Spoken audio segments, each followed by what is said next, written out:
Entre Ríos tiene un aire especial. No es un pueblo grande, pero cada rincón recorrido deja agradables sensaciones, como probar un granizado de café en una zona que, aunque no es cafetera, tiene un vínculo estrecho con el grano gracias a su tradición lechera. Y eso lo notamos más cuando caminamos por sus calles.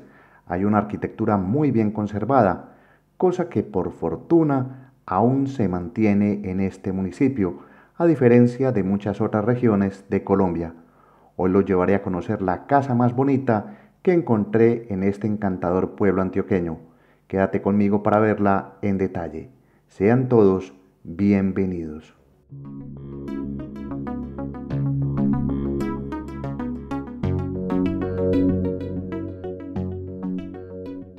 Antes de llevarlos a esa casa, que es el motivo de este capítulo, quiero mostrarles cómo Entre Ríos es en sí un relato vivo.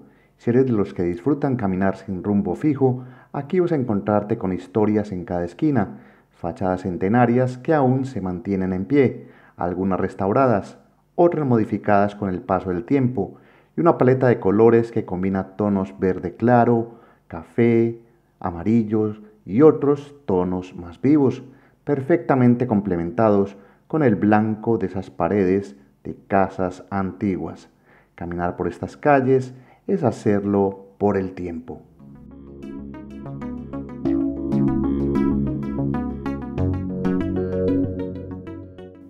En este recorrido informal, como tantos que suelo hacer, sigo por calles que suben y bajan entre las colinas de Entre Ríos, y no dejo de admirarme al ver cómo en este municipio, que recién ha cumplido 195 años, aún se conserva gran parte de su arquitectura, muy distinto a lo que ocurre en nuestras grandes ciudades colombianas, donde a veces se sacrifica la memoria en nombre del llamado desarrollo.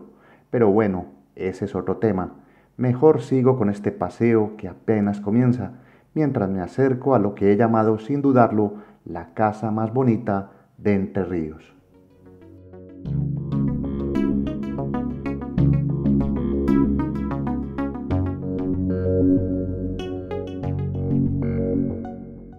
Y es que esta historia nace así, de esos momentos en que uno se deja sorprender.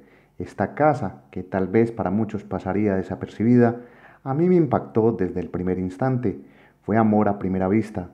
Cada vez que un lugar me llama la atención, trato de volver y documentarlo para compartirlo con ustedes de una manera diferente.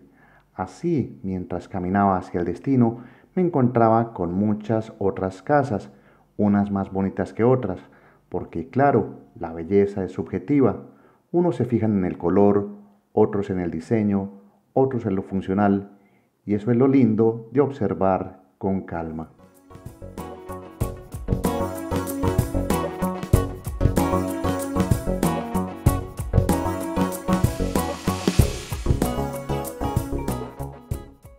Por un momento me perdí entre las calles de Entre Ríos, así que pregunté por la casa. Una señora muy amable me indicó la dirección. Empecé entonces un suave ascenso por una calle llena de casas antiguas encantadoras.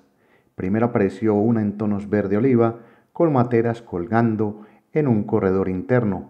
Me imaginé cuántas tardes habrían pasado allí los residentes viendo la vida pasar. Luego apareció otra casa, esta vez en un azul turquesa suave, muy similar en estructura a la anterior. Si te gusta la arquitectura tradicional, es imposible no admirarlas.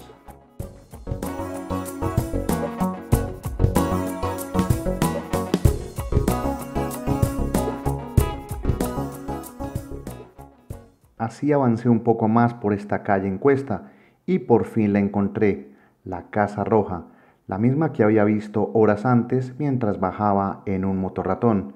En ese breve instante me prometí volver. La casa resalta por su contraste entre rojo y blanco, con materas colgantes, un balcón antiguo y un corredor que parece sacado de otra época. Fue amor a primera vista. Ahora venía otro reto, pedir permiso para entrar. Mientras me acercaba pensaba cómo pedir permiso, y es que con los años he aprendido a establecer contacto con todo tipo de personas y públicos. Antes era muy tímido para acercarme a la gente, pero este canal y estos viajes me han enseñado que con educación, respeto y una sonrisa, todo es posible. Así que llegó el momento de tocar la puerta y esperar.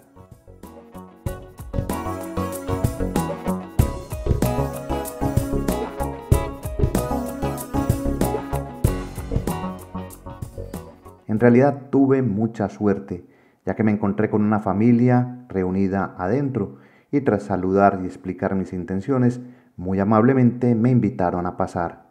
Si el exterior de la casa era hermoso, el interior simplemente me dejó sin palabras. Cada espacio estaba impecable, lleno de detalles que hablaban de historia, tradición y cuidado.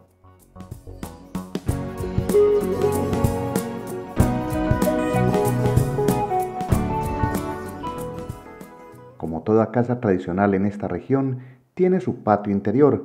Aquí destacan flores rojas que combinan perfectamente con los tonos blancos y rojos de toda la estructura. Don Óscar Roldán Pérez, hijo de doña Librada, la propietaria, me cuenta que esta casa ha pasado de generación en generación y fácilmente puede tener más de 200 años. Fue una de las primeras casas fundacionales de Entre Ríos cuando se estableció como municipio en 1830.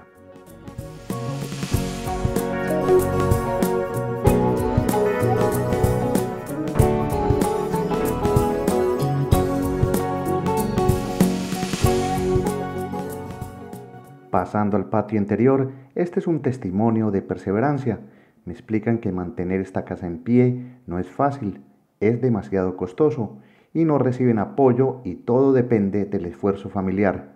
Y eso, aunque es triste, es una realidad común cuando se trata de conservar el patrimonio en Colombia. Si más personas valoraran lo antiguo, este país sería mucho más atractivo para el turismo. Mientras tanto, con este canal, yo seguiré mostrando lugares de ensueño como esta, la Casa de los Sueños de Entre Ríos.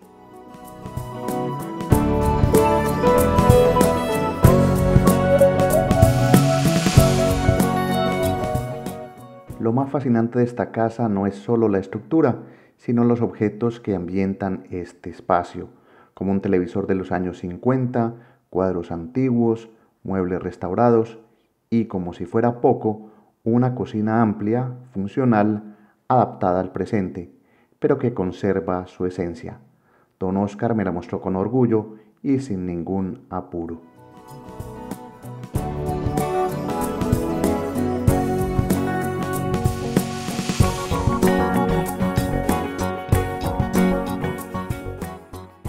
Si tuviera que escoger un solo lugar para contar la historia de Antioquia, departamento de Colombia, lo que en otros países llaman provincias o regiones, esta casa sería el sitio perfecto. Representa 3 siglos de tradición. Aquí se puede entender cómo nacieron estos pueblos, primero como caseríos, luego como asentamientos, hasta convertirse en municipios. En cada cuarto hay devoción, imágenes religiosas, decoración sutil y luz natural que le da al espacio de una atmósfera muy especial.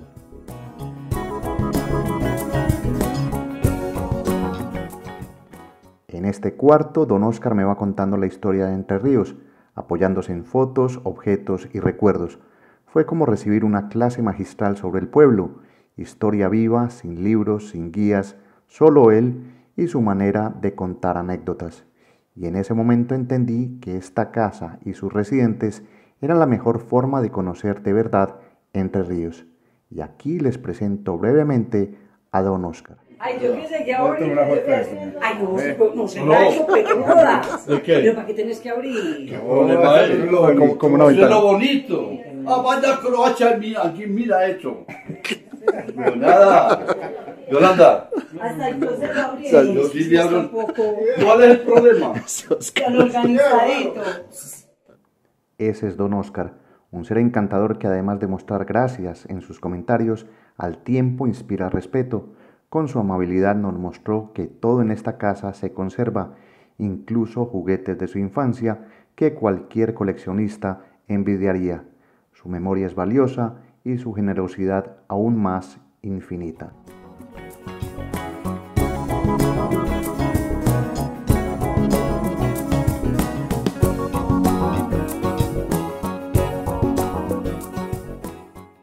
Mientras observo un viejo jeep de juguete rodar por el suelo, me despido de otro capítulo de Estado Natural Viajero.